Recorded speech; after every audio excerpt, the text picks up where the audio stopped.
Bonjour tout le monde, Privet Druzia, bienvenue sur ma chaîne YouTube Charles en Russie. Aujourd'hui, dans cette nouvelle vidéo, je vous emmène découvrir les marchés couverts de Moscou. On ira en visiter deux. C'est des véritables temples de la gastronomie qui se sont transformés au fur et à mesure des années en véritables food courts. Ça va être l'occasion en plus d'aller rencontrer Axel, qui est un Français établi en Russie et qui a ouvert son propre concept de gastronomie dans un des marchés couverts. Merci à tous pour vos commentaires, pour les likes, pour le soutien que je reçois. J'essaye de répondre à tout le monde. Ça me fait super plaisir de voir l'engouement qu'il y a autour de cette chaîne. En tout cas, si le contenu sur la Russie vous plaît, n'hésitez pas à liker, partager et à vous abonner. C'est parti, on y va. Let's go.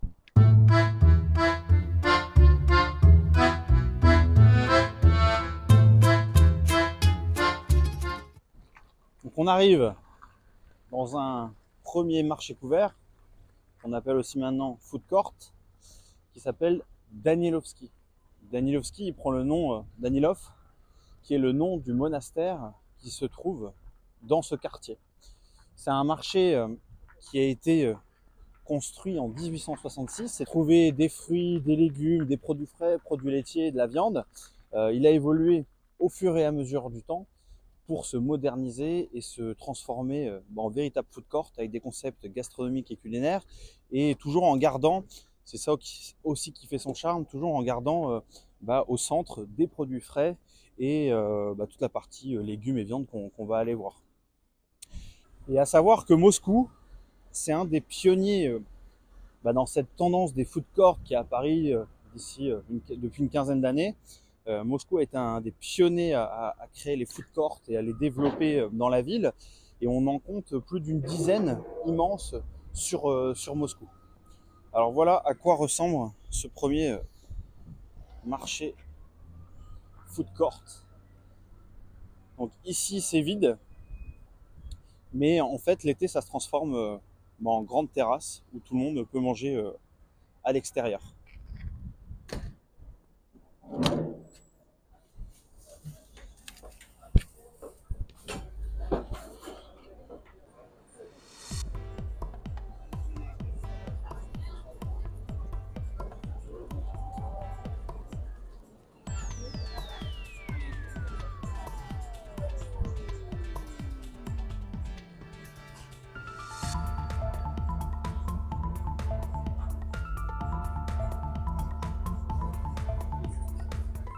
Donc à l'extérieur, sur le cercle, c'est les concepts culinaires. Et à l'intérieur, c'est tout ce qui va être produits frais, poissons, viande, etc. Là, on a la partie caviar.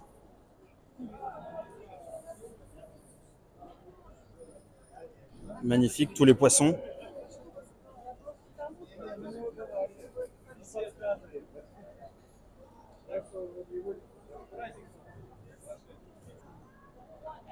Ouais. Ils ont même des huîtres, mais les huîtres, c'est quand même très cher. C'est à peu près 5 € l'unité. Oursin, Saint-Jacques.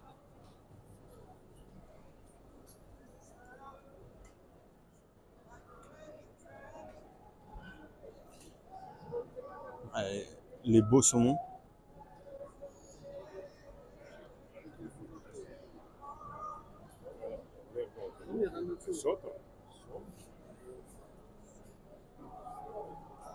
Donc là, on est plein centre et c'est la partie poissonnerie. Et on retrouve une partie fromage. Magnifique. Zaraz wyciąg.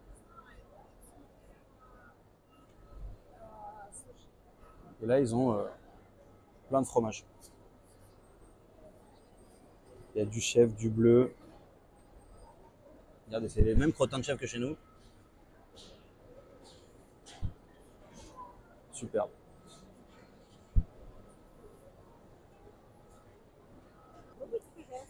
Спасибо. Gorgonzola?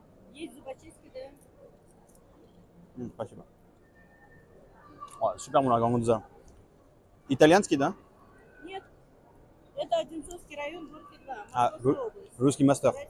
Россия. Donc ça, c'est fait en Russie. Super bon. Gorgonzola. Ça, à mon avis, c'est du chèvre. Super bon. Очень вкусно.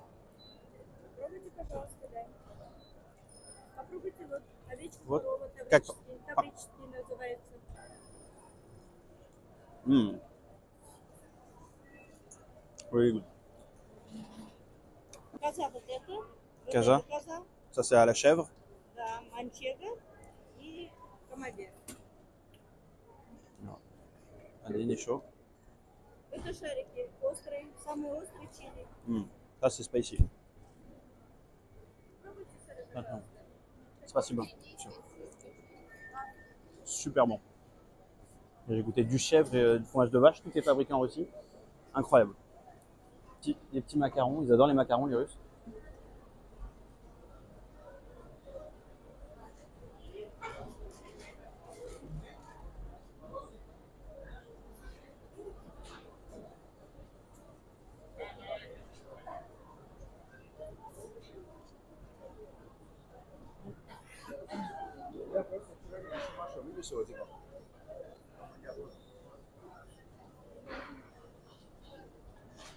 Ah, et là, tout est fait à base de canard.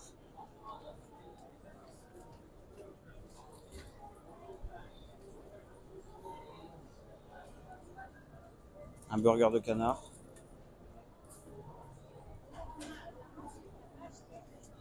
Stylé, je sais pas ce que vous en pensez. Est-ce que vous appréciez ce type de marché couvert, de food court? Nous, à Bordeaux, je sais il y en a 2 ou 3 qui se développent, qui sont pas trop mal, mais ça reste quand même petit et je trouve assez cher. Mais il y a quand même des très bons produits, rien à dire.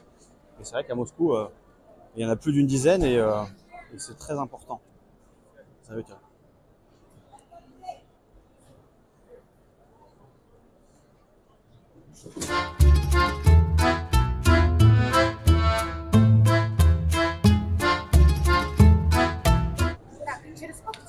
Donc là, on arrive, ça y est, au stand d'Axel, qui est français et qui a son propre concept gastronomique dans le marché de Danilovski. Можно отдать этот луковый суп на другой клиент, на этот клиент. Он очень горячий еще. Все окей, я уже спасла. Он красивый. Ça marche. Salut Axel, ça va? Nickel. Quel magnifique stand. Merci. Est-ce que tu peux nous montrer un peu ce que tu fais? Tu vois, ici on a pas mal de produits français que je fabrique à Moscou. Donc on a de la terrine, du jambon percé qui est notre nouveau produit, des pâtés croûtes, foie gras, confit. Et je m'associe avec Alexei Andreev qui fait les meilleurs camemberts de Russie, qui est basé sur Toula. Et on propose une petite cuisine assez magnifique. Simple. On a aussi les terrines, les rillettes. Et là, c'est vraiment que des produits de tradition française que tu fais. Ouais. Totalement. Et qu'on fabrique nous-mêmes. C'est-à-dire que l'intégralité de nos produits, en fait, sont fabriqués à notre production dans Moscou. Et je veux bien te prendre une soupe à l'oignon pour démarrer. Ok.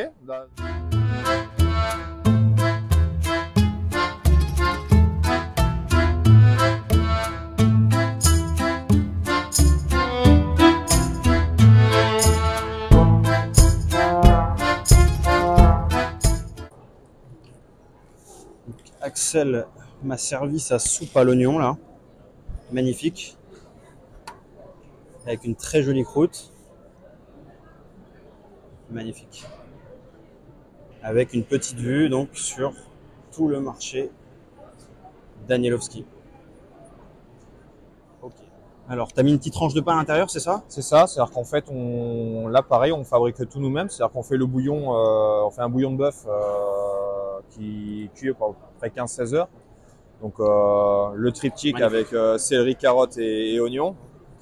Et ensuite, après, on caramélise les oignons, on rajoute un petit peu de vin blanc et une petite touche de cognac. Ça, c'est mon côté bordelais-charentais. Ouais, ok.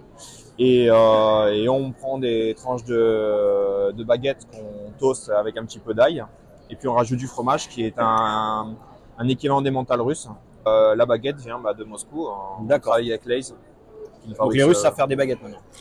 Oui, ils sont plutôt bonnes. Il y a de tout. Il y a des baguettes qui sont pas très bonnes, pas très chères, mais par contre, on a des baguettes qui sont très qualitatives et qui pourraient même être comparées aux meilleures baguettes qu'on trouve en France. Et en termes de prix? En termes de prix, une bonne baguette, on est plus près des 150 roubles, hein, 180 roubles. 1,80 €, Voilà. 1,50 €. Donc c'est pas c'est assez cher, mais par contre on a vraiment une vraie baguette tradition. Super, ok. Et le cognac, c'est cognac français? Non, cognac daguestanais. Hein.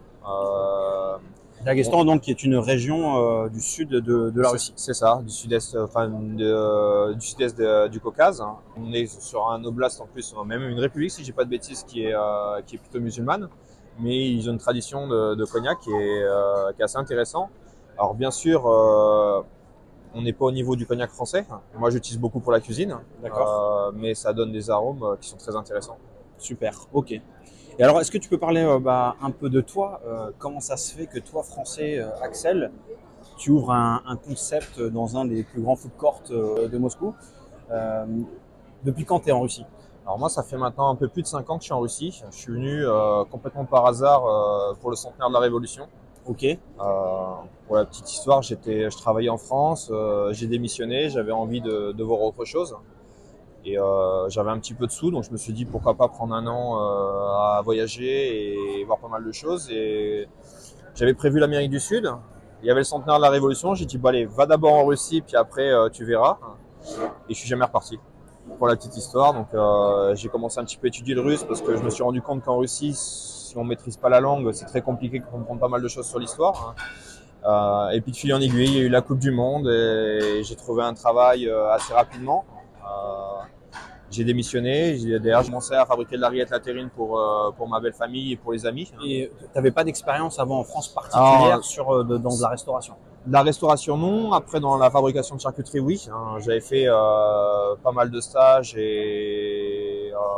dans le sud-ouest et puis j'ai grandi dans une ferme où on fabriquait tout nous-mêmes, on tuait le cochon, on avait les vaches, les moutons, les canards. Tu avais déjà l'habitude des bons produits? Complètement, on fabriquait tout nous-mêmes, donc en gros je maîtrisais tout. Après le faire professionnellement, il a fallu s'adapter, surtout en plus avec la Russie. Mais concrètement, ce qui s'est passé, c'est qu'on a commencé en fait à vendre sur les marchés. On a été remarqué par Azbukov Poussa très rapidement. Qui est quasiment bio, c'est quand même de la grande qualité. Exactement, qui sont placés sur Saint-Pétersbourg et Moscou. Ils nous ont contactés en disant qu'ils étaient intéressés de travailler avec nous et pour développer certaines choses qu'ils n'avaient pas. Et surtout de proposer un produit comparable à la qualité française, mais fabriqué en Russie pour avoir plus de stabilité par rapport à ce qui se passe. Et rapidement, en fait, on est tombé d'accord. Moi, il a fallu que je développe aussi mon activité d'un côté en montant une production parce que les cahiers des charges ont été très importants. Parce que tu fais tout fabriquer en Russie. Et voilà, on fabrique tout nous-mêmes. Ça a été aussi le challenge d'arrêter de faire tout moi-même, mais de recruter du monde. Au début, un employé, après 2, après 3.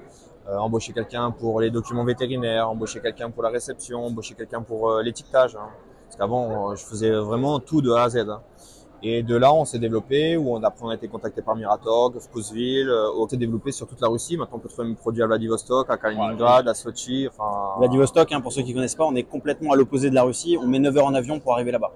Et c'est aussi un challenge de livrer un pâté croûte à Vladivostok qui soit en bon état quand il arrive. C'est ça qui est assez intéressant, où tout est possible en Russie. Tout est possible. C'est ça qui est assez fou. Et à des prix complètement raisonnables. Et donc, tu as commencé à percer dans ce que tu faisais, dans la fabrication de tes pâtés, dans des commerces à Moscou, principalement maintenant dans toute la Russie. Et ensuite, comment tu es arrivé à Danilovsky Market? Alors en fait, pour faire simple, quand on a commencé vraiment à développer, on s'est dit de suite avec ma femme qu'il fallait qu'on ait un point de vente pour pouvoir avoir comme une espèce de showroom pour montrer en fait ce qu'on fait. Parce que faire des marchés, faire des dégustations chez Azbuka, c'était pas suffisant. Donc on avait eu l'idée de monter soit à Central Lerinox, soit à Usachevski, mais notre vraie envie c'était Danilovsky parce que c'est d'avoir un point en marché coûte moins cher que de monter sa boutique et plus facile à gérer. Et quand on a contacté Danilovsky ou Usachevski, de suite ils ont dit qu'il n'y avait pas de place ou ils n'étaient pas forcément intéressés. Parce que là on est quand même dans un haut lieu de la gastronomie à Moscou, qui est un food court qui est assez prisé, qui est très ancien et très reconnu. J'imagine que c'est vraiment pas simple pour quelqu'un de lambda qui veut se lancer d'arriver dans ce marché. C'est quasiment impossible.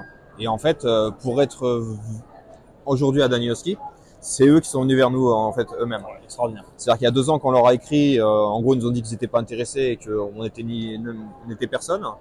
Et au fil du temps, en voyant des dégustations, notamment chez Mousseïf Taroy, qui est l'une des plus belles boutiques de Moscou où on a tous nos pâtés croûtes, et c'est eux qui nous ont contactés en nous demandant si on était intéressés pour avoir un emplacement ici et qu'on devait leur proposer un projet intéressant. Et avant, si je me souviens, quand j'étais arrivé, je venais de temps en temps à ce marché-là, il y avait une crêperie française qui était là. Tout à fait, il y avait Jonathan qui était là depuis maintenant plusieurs années, qui a malheureusement fermé au mois d'août. Et c'est ça qui est assez intéressant, c'est qu'il y a pas mal de roulements parce que d'avoir un emplacement ici, c'est très difficile de l'avoir, mais de garder son emplacement, c'est aussi très compliqué. C'est-à-dire Ça tourne, il y a du turnover. Totalement. C'est-à-dire que si on ne respecte pas les règles, si on a des scandales avec la clientèle, si on a des scandales sanitaires ou quoi que ce soit, c'est out immédiatement. Parce que tu me disais hein, que il y a des normes qui sont très strictes ici. C'est du grand level parce qu'ils veulent préserver cet endroit et le garder vraiment comme un haut lieu de la gastronomie. Donc, tu es beaucoup contrôlé pour que le marché soit au top du top, c'est ça? Tout à fait. C'est-à-dire que la réputation de Danilowski est le marché le plus quali de Russie et de Moscou. Donc, l'idée, c'est de proposer des emplacements complètement différents et que chaque chose doit être contrôlée. Et ce qui est génial pour ça, donc pour Axel, qui est entrepreneur, qui travaille ici, bien sûr, c'est une contrainte. Mais pour le consommateur, en revanche, ça permet d'arriver ici. On sait qu'on va avoir une qualité qui est irréprochable en termes de produits, qu'en termes de voilà tout ce qui est sanitaire, etc. Complètement. Ici, on trouve tout ce qui est possible et imaginable. Les meilleures tomates d'Ouzbékistan, jusqu'à des huîtres françaises. Même de la raclette qui est maintenant aussi fabriquée ici, des parmesans, de la saucisse, même d'Italie, etc. Il y a vraiment. Exactement. Et ce qu'on disait, c'est, enfin, comment arrivent les produits? Par exemple, comment arrive l'huître française? Ça, c'est une autre question. Ça, c'est une autre question. J'ai pas la moindre idée. Par exemple, mon voisin fait des produits fumés, fait un magret fumé, par exemple, qui est extraordinaire. Moi, que je trouve vraiment extraordinaire. Et c'est ça qui est intéressant, c'est qu'en venant à Danilowski, on trouve un peu d'italien. Maintenant, nous, en tant que Français, on va trouver un emplacement mexicain, un emplacement thaï, chinois, vietnamien. Il y a vraiment tout et ça permet, il y en a pour tous les goûts. Il y en a pour tous les goûts et ça permet de revenir et toujours d'essayer des nouveaux concepts dans ce marché. Et ce que j'aime bien aussi, donc là, on est en période hivernale, donc on est vraiment tous à l'intérieur, mais l'été, il y a en plus toutes les terrasses qui s'ouvrent autour Exactement. du marché et on est dans un truc qui est vraiment très sympa. Exactement. C'est-à-dire qu'il y a une super ambiance. On peut commander une tranche de mon pâté croûte et le manger sur place en allant en face prendre un verre de vin. Voilà, tout est possible. L'emplacement est sécurisé, propre. Il y a des concerts aussi, il me semble. Il y a des concerts de temps en temps le soir. Il y a des événements. Par exemple, hier, c'était le 8 mars. La direction du marché est venue apporter des tulipes à toutes les femmes employées pour leur souhaiter la 8 mars. Génial. C'est juste génial. Super ambiance. Ouais. Et donc pour en revenir un peu à toi, ce que tu fais, donc qui est très, je trouve, niché dans tes produits, c'est quand même des produits, même en France, tout le monde ne va pas consommer des pâtés croûtes. Qu'est-ce qu'en pense ta clientèle russe de ce que toi tu proposes ici dans ce marché couvert? En fait, j'ai beaucoup de gens qui sont extrêmement surpris en passant dans ma vitrine, tout simplement parce qu'ils n'ont aucune idée de ce que c'est un pâté croûte, un jambon persillé. Quand ils voient mes paquets de confits de canard, ils savent pas ce qu'il faut manger comme ça, il faut le réchauffer, etc. Après, j'ai quand même bien 25% des gens qui savent ce qu'est un pâté croûte parce qu'ils sont déjà voyagés en France. Et ce qui est très intéressant et surtout ce qui est vraiment bien pour nous, c'est qu'on a un retour très positif où la plupart des gens nous disent qu'ils n'ont pas mangé mieux en France. Wow. Et c'est ça qui est vraiment bien. Et qu'est-ce qu'ils en pensent, les Russes qui arrivent, qui connaissent pas, qui sont sûrement surpris par ce produit, qui goûtent? Qu'est-ce que eux en pensent? Ils trouvent ça génial déjà d'avoir un Français qui s'adapte à la Russie, qui parle russe, qui leur explique correctement l'intégralité de tous les ingrédients, où je leur dis la provenance des produits. Là aujourd'hui j'ai la chance de pouvoir travailler le foie gras parce qu'il y a une ferme qui s'est montée en Biélorussie où ils prennent des canards mulards du sud-est de la France, ils les gavent en Biélorussie et maintenant ils ont quasiment le monopole sur tout ce qui est Biélorussie, Ukraine. Donc on a quasiment un produit de qualité française qu'on retrouve en Russie. Exactement, c'est-à-dire que j'ai un vrai foie gras qui fait 550 grammes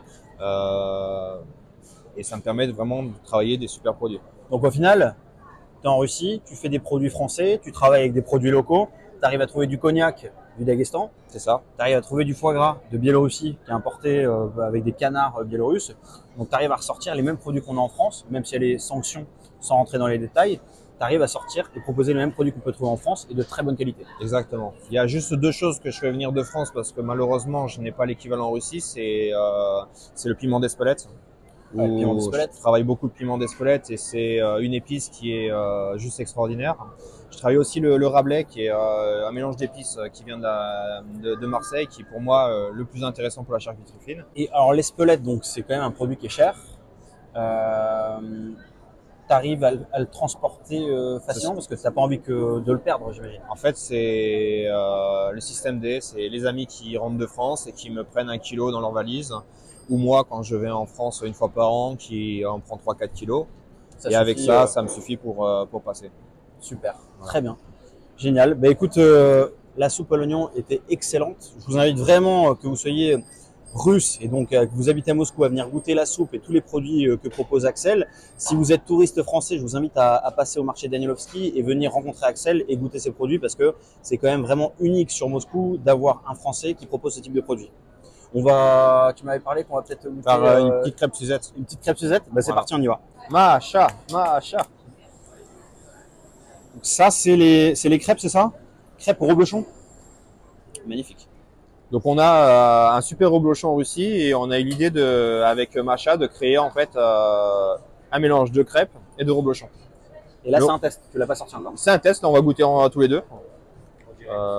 Si c'est bon, c'est cool. Si c'est pas bon, on dira à Macha que c'est pas bien. On va donner notre avis objectivement. Mais c'est en tout cas, Et ça ce, de qui la est, gueule. ce qui est marrant, c'est que le reblochon, il est le coin derrière toi.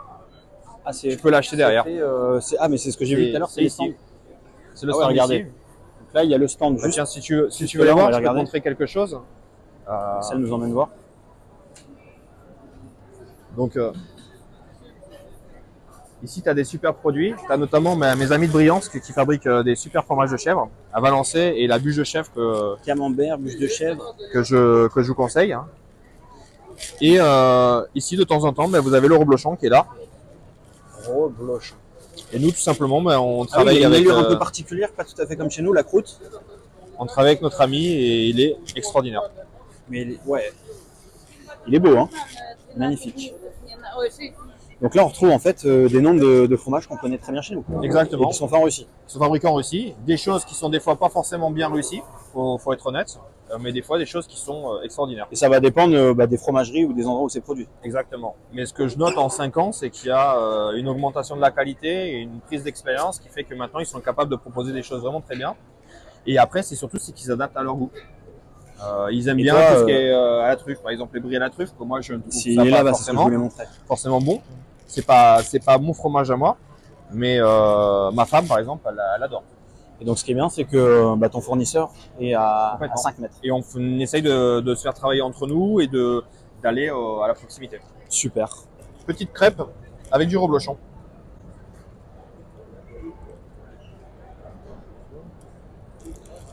C'est joli en tout cas. Hein. Ouais. Moi, ça me plaît Déjà au beaucoup. montage, Le montage est super.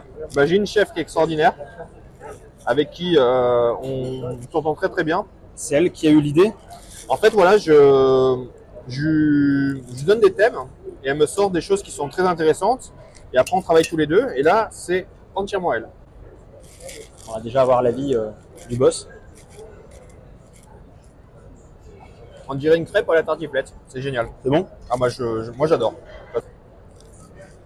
Ça, faut mettre un peu de crème avec? Ouais, tu peux. Et c'est une crêpe à la tartiflette. Et Super c'est Le reblochon est super bon. ouais. De faire un petit peu de sucré, on a un pain perdu qu'on fait avec brioche de chez Baton, qui est pareil une petite boulangerie qui est à Danilovski. Et on avait envie de travailler la crêpe, parce que les Russes adorent les crêpes, mais de faire une version crêpe Suzette avec de la mandarine et du cointreau, qu'on trouve à prix très raisonnable en Russie. C'est assez hallucinant de voir du cointreau moins cher en Russie qu'en France. Et ça aussi, c'est flambé? Tout flambé. Et l'idée, c'est qu'on travaille beaucoup avec les fruits et les légumes de saison. Par exemple, notre camembert, on le fait avec la pêche. On met des pêches flambées l'été. Et là, en ce moment, on met de la poire ou de la prune, parce qu'on est plutôt sur la saison de ces deux fruits. Le pain perdu, on le fait normalement avec les fraises flambées, sauf que les fraises l'hiver, Il n'y en a pas forcément. ou c'est pas bon. Elles ont un goût de concombre, on va dire. Faire tout le temps. Super. À bientôt. À bientôt. Merci.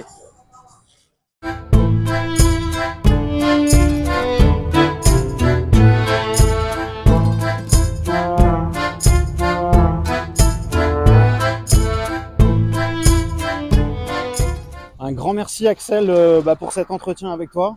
Ça fait vraiment plaisir de voir qu'il y a encore des Français en Russie, des Français qui entreprennent, qui montent justement des business dans la gastronomie et qui nous représentent avec ce type de plat et en plus qui sont vraiment très appréciés en Russie. Donc en tout cas, si vous avez aimé justement ce que propose Axel, je mets son lien en description si vous souhaitez commander des produits, que vous soyez à Moscou ou de passage en touriste. N'hésitez pas en tout cas à venir le voir et le visiter.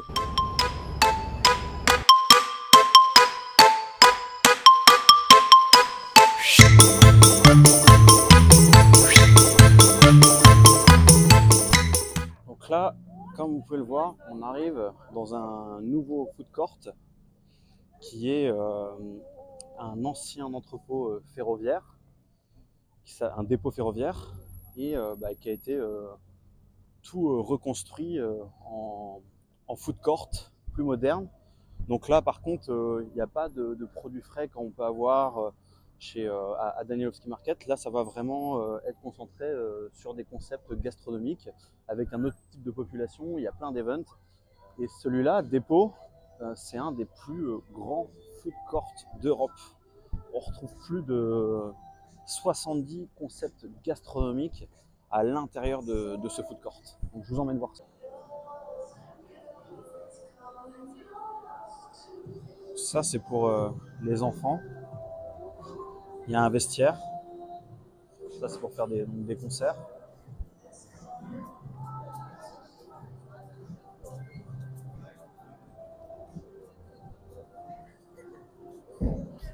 Ah, je me suis trompé, il y a quand même quelques fruits et légumes. Et regardez, la décoration est complètement différente.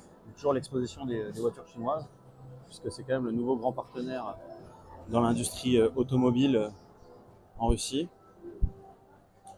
Donc là, c'est les moments où il y a des concerts, donc c'est vraiment une autre ambiance. Et c'est ça que j'aime bien aussi, c'est justement le fait que c'est plein de concepts culinaires qui sont de différents endroits dans le monde et tout est concentré au même endroit. Le fameux bao.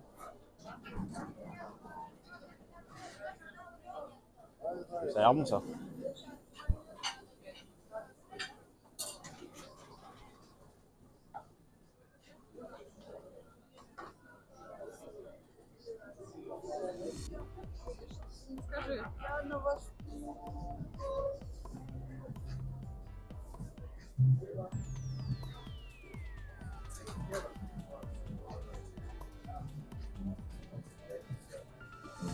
Burger.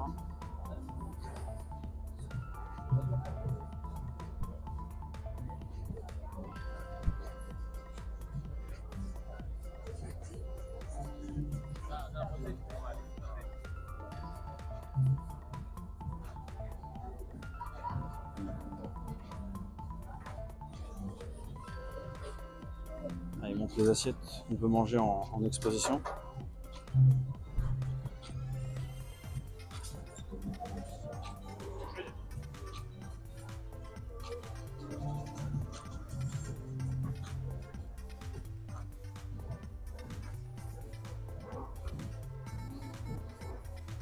Ça c'est le hall, quand vous avez commandé, vous pouvez venir vous asseoir pour manger. Et ça continue, ça n'en finit pas. Tous les concepts de nourriture que vous pouvez retrouver, c'est fou. Et là encore tout droit, ça continue, c'est immense. C'est juste gigantesque, j'en reviens même pas non plus. Je me souvenais pas que c'était aussi grand. La déco.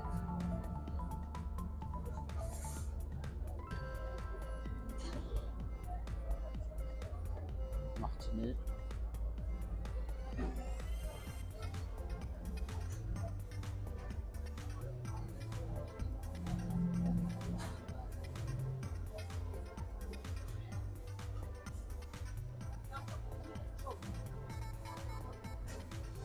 donc ils ont la particularité, les personnes qui travaillent ici, d'être habillées comme ça en orange.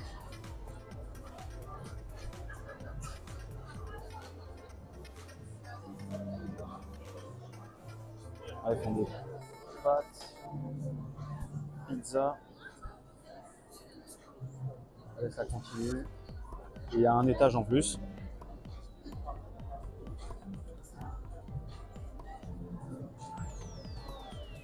Est-ce que vous en France, là, vous aimeriez venir passer un peu de temps ici pour goûter tous les concepts culinaires? Je pense qu'il n'y a pas assez de lieux pour tout goûter là. Ah, regardez, là, c'est fruits de mer, crevettes. Voilà, les viandes.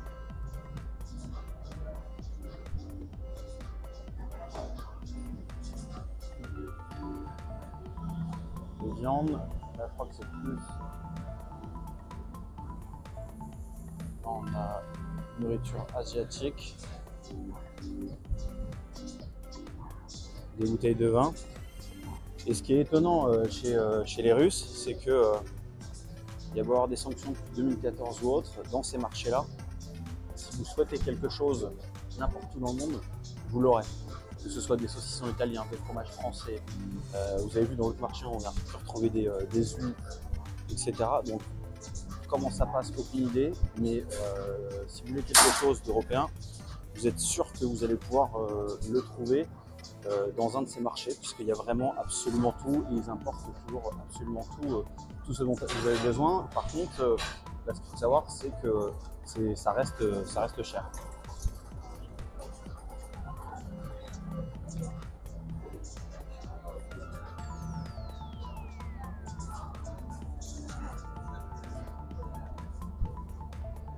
Ça, c'est les boissons, ils appellent ça du morse. C'est des jus, les Russes adorent ça. C'est des jus de fruits en fait.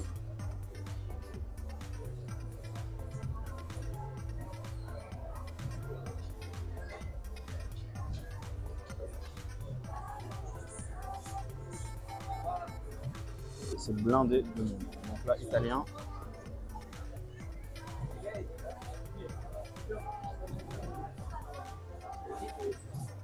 On retrouve encore des huîtres.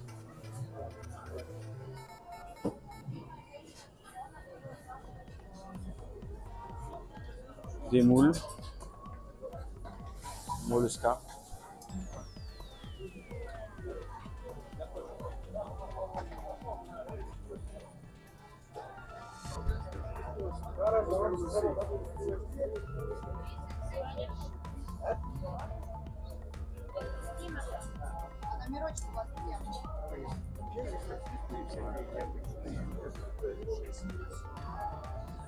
Pokéball.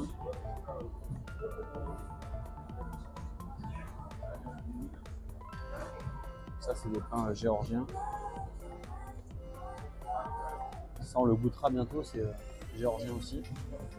Et Kimkale.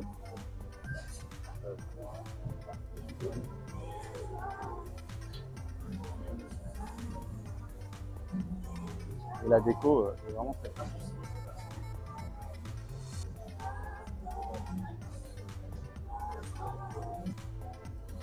Là, encore un italien avec des pizzas qui m'ont l'air pas trop mal.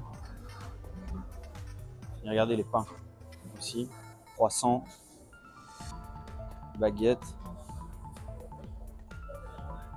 2 €, quelques pâtisseries, plutôt jolies.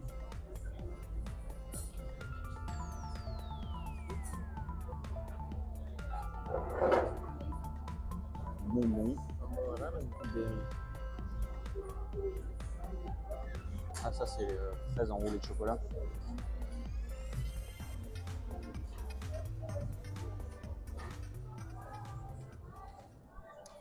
Là, on a visité donc un entrepôt et en fait, c'est couvert d'autres entrepôts qui sont là, on retrouve en face, sur le côté avec des restaurants tout au bout et tout est entouré. Donc, ce qui fait que c'est en fait gigantesque. Et c'est vraiment une ambiance complètement différente de l'autre marché qui est un peu plus familial. Et ici, c'est un peu plus jeune. où on se retrouve, on peut faire la fête, on peut manger correctement, on choisit ses concepts et vous avez vu, hein, c'est vraiment très très cool, très bien organisé, très propre et on peut se régaler sans avoir besoin de bouger de Moscou. C'est tout pour cette vidéo en tout cas les gars. Si vous avez aimé cette vidéo, n'hésitez pas à liker, partager et puis on se retrouve très vite pour une prochaine vidéo. À bientôt, ciao.